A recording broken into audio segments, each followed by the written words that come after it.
And good evening, everyone. I'm Dr. Cherie, and you are watching the Live Today show right here on CANTV Channel 21.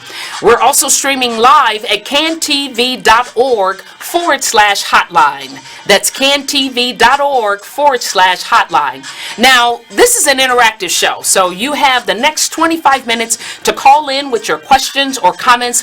Please use the number at the bottom of your screen. That number is 312-738-1060. That number again is 312-738-1060. Hi, everyone. I am Dr. Cherie, and I am your host of the Live Today show, and I am the founder of the Live Today Foundation.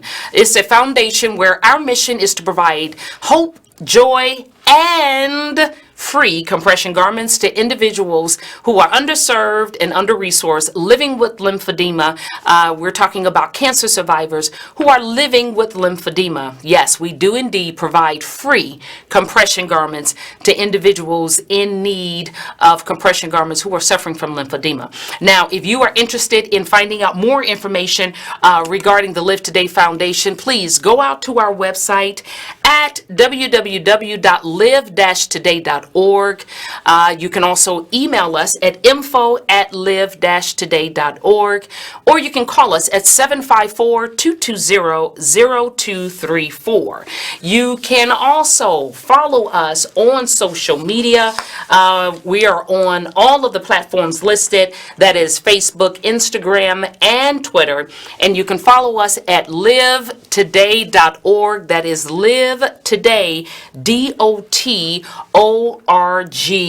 Now, we are super excited for the show on tonight because one, this is our 1-year anniversary of being right here on CANTV Channel 21. Now, I have to tell you that we here at Live Today are so very, very thankful and grateful for all of the staff here at CANTV Channel 21 and nonprofit services. They have been an absolute excellent support for us, for our work and for our endeavors, and we thank them for their efforts. And we consider ourselves blessed to be able to share life-changing, life-shaping, and life-transforming information and material right here using this platform. I am also super excited because tomorrow is my birthday, hence why I'm all glammed up. The lips, I'm just saying. It's my time to shine. Hello. 52 on tomorrow. And this is also the last show before the Christmas holiday. So we felt like we'd be a little bit more festive today.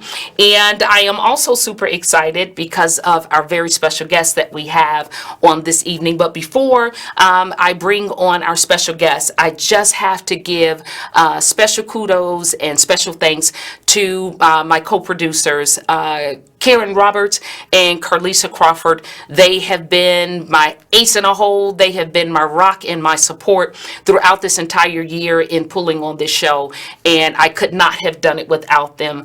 Thanks to the Fabulous Vibes for creating our intro and outro music. She is an absolute wonder and force in the music industry, and she donated of herself to provide this service to us.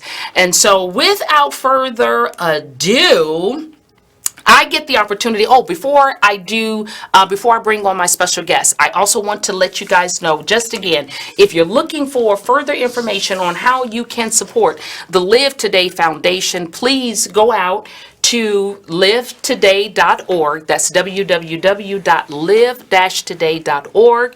Or you can email us at info@live-today.org. Now, that being said, I have our fabulous guest here again. Listen, Teena Franƴois-Blue is a force to be reckoned with in the breast cancer world and championing the rights and the services and the support needed for breast cancer patients, survivors, metavivors, previvors. I mean, this is the woman that you want to have in your corner. She has worked with so many organizations, not just within the Chicagoland area, but across the United States. Her consulting company really prides itself in getting in there, and working with grassroots organizations that are making a difference and making a change and is focused on saving lives. And so our conversation that we began last month is such an important one, and entails so much information. We couldn't get it all in one show, and I told you guys that I would be bringing this fantastic woman back. And because she's so gorgeous, I didn't mind her outshining me, with all of the gorgeousness last month, but I had to come correct this month, you know what I'm saying?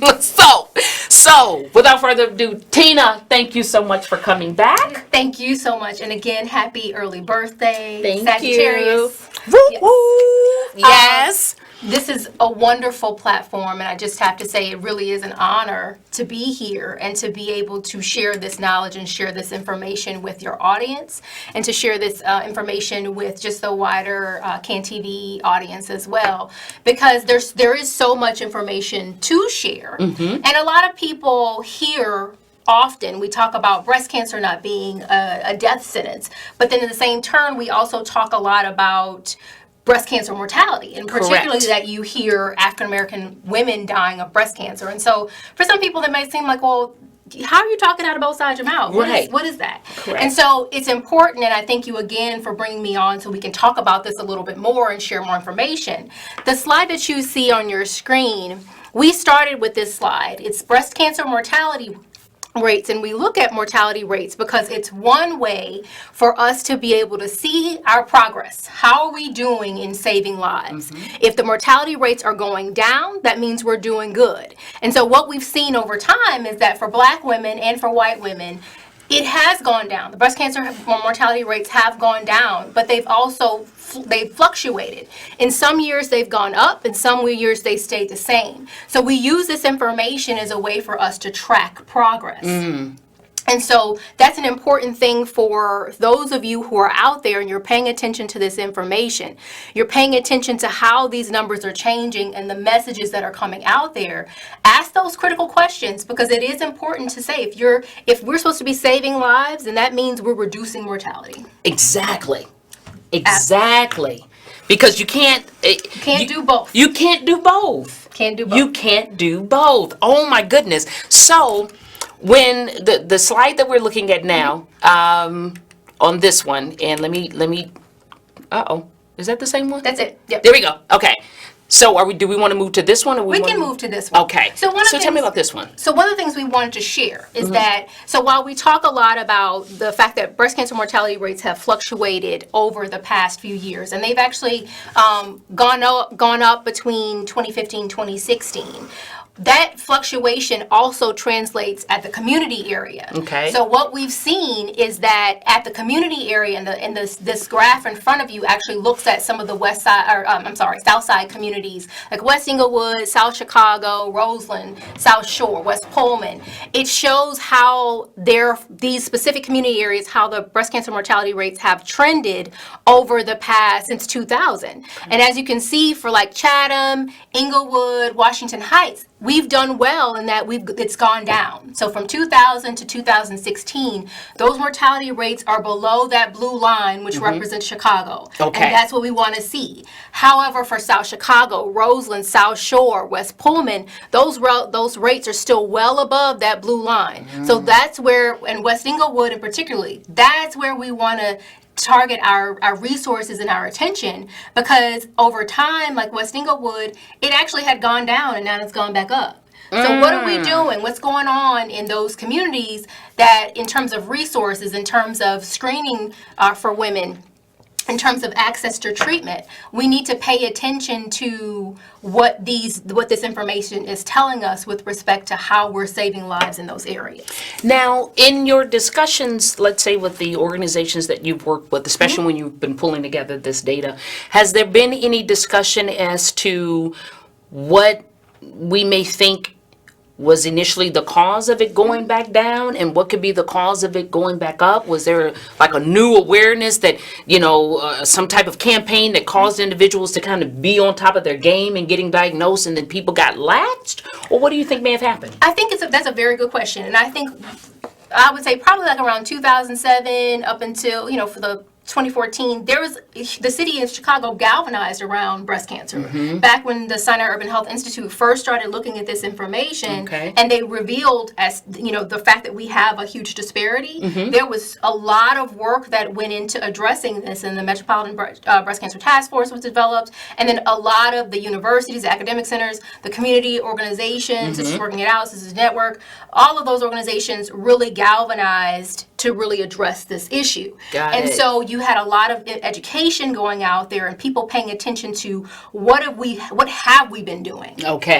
And so, as with anything, as time has progressed, the problem evolves. So as you fix one thing, something else, exposes itself. Right. So, and all of this stuff doesn't happen in a vacuum as well. So how administration changes, our healthcare access changes with respect to health insurance, all of those things impact what you're seeing in terms of mortality rate, because they impact access to screening and treatment. Absolutely. To education and resources. Correct. And so what we are seeing now is, I think that there's a lot to do with just the Affordable Care Act and how health insurance specifically has changed over the last probably 5-6 years. That probably we're now starting to see the impact of that play out with the mortality rates. But also, we did a community conversation with some folks out in West Pullman, and some of them shared very candidly the healthcare providers that are in their communities. If those providers are not paying attention to the wants, the needs of the community does not have trust, and therefore they're not going to go. Correct. And that's just brass tacks. Oh my goodness, that is so true. If as a patient, if I don't have faith that this healthcare system wants to save my life or values me. And values my family, values my life, then they're not going to go. And that was just, and that's, I don't know how you can say it any plainer. Correct. So to me that's a call to action for healthcare providers. And so you know what? Listening to you say it that way causes me to think about access even to in a different light. Because a lot of times people, we think in terms of access like, well, what's the closest to me? What resources do I have? What how many plastic surgeons do I have in my area? How many? So we think about what is our access and going out to. But there is a block in access if I can never get an individual outside of their home to come and get the help, because that is a block, a barrier there. Absolutely. This barrier being trust. If I don't believe that you care about me and mine, then I'm not going to go. Absolutely. Right? So that in of itself is a form of lack of access, if you will. Absolutely. And I think that's one of the things that's so, again, important for organizations like yours and platforms like this, because it really helps individuals and, just the average person to really be able to understand their context and own their ability to navigate the healthcare system and to choose who their providers are. Correct. To have those conversations with them so that, again, it's not, healthcare shouldn't happen to you. No. It should not happen to you. Absolutely not. It is an active process that you are engaging with your providers. Correct. And if you don't have that rapport and your providers, find another. Healthcare is in a business to serve you. Absolutely. And I tell my patients that all the time, that especially when I get the patients that are, okay, yes, doctor, whatever you say, doctor. Yeah, that's great. And I appreciate you respecting my level of education. Absolutely. But at the end of the day, I am in a service industry and I'm there to serve my patients. And so if I'm not giving optimal service, then they have every right, and I encourage them, find another doctor. But that's how secure I am in what I'm able to give my patients. Absolutely. And so what is a part of what I do also in the Live Today Foundation is to work with physicians, right? And letting them know not only of their leadership role within the community, because a lot of times when you're a physician and you have your own practice, or even if you're employed in your office, I'm seeing patients for that day. I know I have my nurse supervisors and my CNAs, and so we just think in that in That framework. Yeah. But we don't necessarily think about ourselves in this larger community framework, Yes, right? yes. And being able to just have that lay person kind of conversation. Look, tell me how you feeling, and developing that rapport. And so we Yes. thrive off of having that rapport. We have to know and feel and believe that the person that we're talking to, whether it's our physician, the nurse practitioner, or the the front physician desk assistant, staff, or yeah. the front desk, that they care about me Good and my morning. life. How you doing? Can go a long long way. way. Yes. Long way. And we miss that. We get so caught up in, it's like day-to-day, day to day. It's I like a gotta get factory. through. Next patient. Okay, Right. 15 minutes, next patient. But when you're dealing with a person's life at stake, you're dealing with not only their life, but their children, their spouse, their, all everything that comes with being, if you're in poor health, it's like nothing else is right in your life. No. You can have all of the money in the world, you can have access to all of the best doctors in the world, but if I have access to doctors with whom I don't feel have my best interest in mind, then they might as well not even be there. It impacts compliance, it impacts satisfaction, it just impacts everything. Everything. So the one thing I encourage patients and also encourage providers, like you were saying, it's so important to encourage patients to tell you how they're feeling, and for doctors to not get frustrated with patients, their concerns about even side effects, because that's how when you have those types of dialogues, that's how you're able to help patients understand what to expect. And so if they know, then likely they're more willing to actually stay the course, because at least you've explained to them what to expect. Correct. And so the importance of having these types of dialogues with healthcare facilities and clinics within communities that have higher breast cancer mortality rates is critical, because if women aren't going to get screened, then that leads to later stage diagnosis, which again leads to increased mortality. So all the way around, we really have to, as an individual, as an African American woman who is over 40, it is my job to make sure that I am being hard on my healthcare team, to make sure that they sometimes you really have to teach people how to treat you. Absolutely. And showing them how you treat yourself is one of those models. And that's why I really encourage patients, and I really encourage, individuals to really don't feel shy, but to really make sure that you are asking those questions. And there's no stupid question. None. There's no ever. stupid question at all. Everyone out here who's in the healthcare facility or who's in a healthcare institution, they're there to help you maintain your health. Exactly. Now we have a couple of more slides, but before we get to those, I just want to point out, guys, anyone that is interested in finding out how they can support the Live Today Foundation, or if you're looking for additional resources, articles, more information about lymphedema, more about what the Live Today Foundation does, please go out to our website at www.live-today.org. And also feel free to email us with any of your questions or concerns, or if you're interested in receiving an application, it's a very brief application. If you know someone that is in need of compression garments and you know that they are facing financial difficulties, please reach out to us. We have free compression garments for them that look good, that feel good, and that will treat them the way they need to be treated. Please feel free to send us an email at info@live-today.org.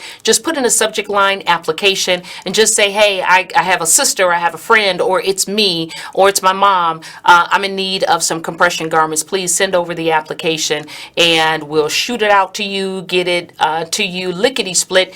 You fill it out, very brief, and then we can get you set up in your brand new garments. How great would that feel to have brand new garments that you get to sport and take care of you, bringing into this new year in 2020. So feel free to reach out to us. So are we ready to go on to the next slide? We are. All right. right. So what are we looking at here? Like we talked about before, breast cancer mortality rates vary significantly across the Chicago community areas. What this table shows is it shows some of that variation. So looking at those community areas that are predominantly white versus predominantly Latino versus predominantly Black, we see how breast cancer mortality is playing itself. So we looked at the mortality rates for the community areas across each one of those ethnicities that have the highest of those ethnicities. And as you can see, the mortality rates that for African American communities, by far, they have the greatest burden of mortality, followed by